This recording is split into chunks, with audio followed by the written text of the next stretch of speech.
మనం ఒకసారి ఈ ప్లాంట్ డెబ్రీస్, ఈ పాత పంట యొక్క వ్యర్థాలు మొత్తాన్ని తీసివేసిన తర్వాత పొలం ఈ విధంగా మనకి కానొచ్చింది. దీంట్లో ఎటువంటి పాత పంట యొక్క కొమ్మలు కానీ వేరే మొక్కలు కానీ ఏవి లేకుండా ఉన్నప్పుడు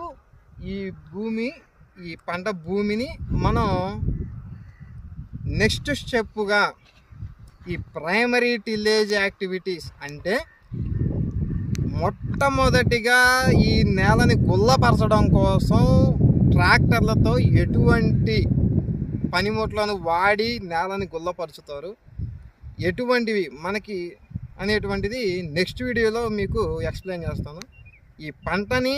ఈ పంట భూమిని గుల్లపరచడం కోసం మనకి మేజర్గా 3 రకాల ఎక్విప్మెంట్స్ ఉన్నాయి. మొట్టమొదటి దాన్ని ఆ 3 పనిముట్లని ప్రైమరీ టిల్లేజ్ ఎక్విప్మెంట్స్ అంటారు.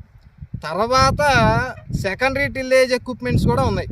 ఫస్ట్ ప్రైమరీ టిల్లేజ్ ఎక్విప్మెంట్స్ గురించి, తర్వాత సెకండరీ టిల్లేజ్ ఎక్విప్మెంట్స్ గురించి నెక్స్ట్ వీడియోలో మీకు నేను క్లుప్తంగా ఎక్స్ప్లెయిన్ చేస్తాను.